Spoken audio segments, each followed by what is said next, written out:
Should, should म्हणजे करायला पाहिजे, शुड म्हणजे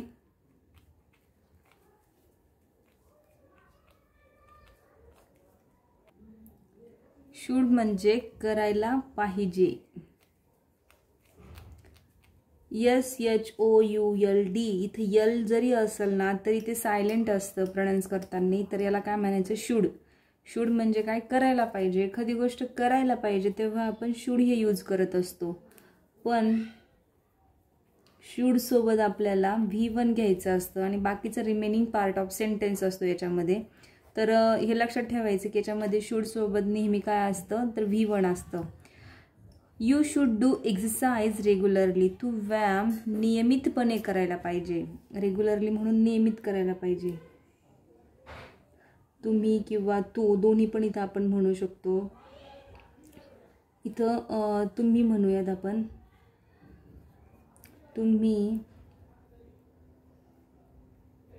व्यायाम रोज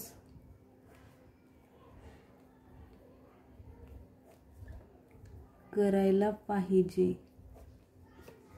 every student should come on time to class. आता याचं मराठीमध्ये काय होणार आहे? शुड कम म्हणजे वेळेवर यायला पाहिजे. सर्व मुलांनी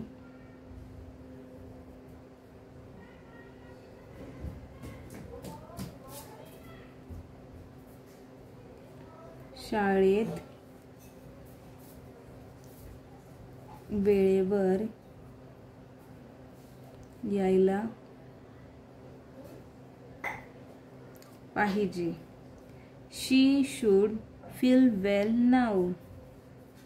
तिला आता बरं वाटायला पाहिजे.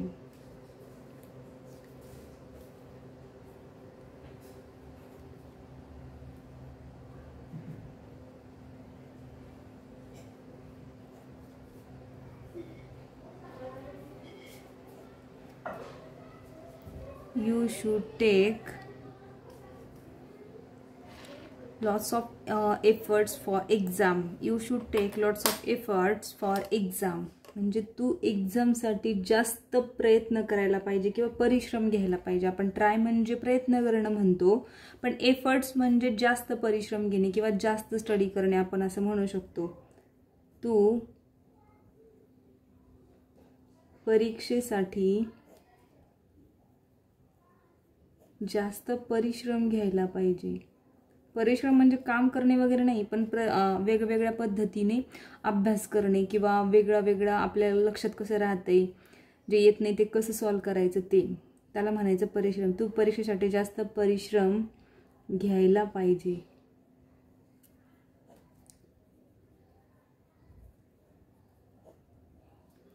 He should clean his room.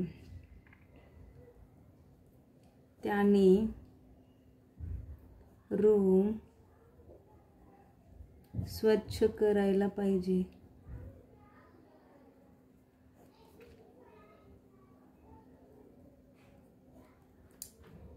Ram should attend marriage party.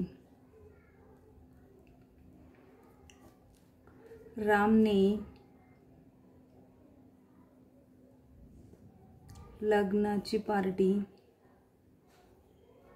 किंवा लग्नाच्या पार्टीला हजर राहायला पाहिजे.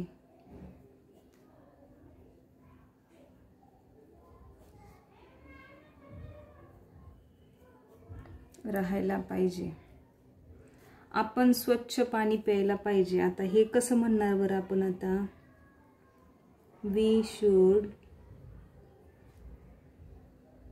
ड्रिंक क्लीन वॉटर किंवा प्युअर वॉटर. आपण असं म्हणू शकतो की we should drink clean water म्हणजे आपण स्वच्छ पाणी प्यायला पाहिजे. तर या पद्धतीने आपण शूडचा उपयोग कसा करायचा आहे तो बघितलेला आहे. असेच काही सेंटेन्स आपण पाहूयात नेक्स्ट व्हिडिओमध्ये. थँक्यू.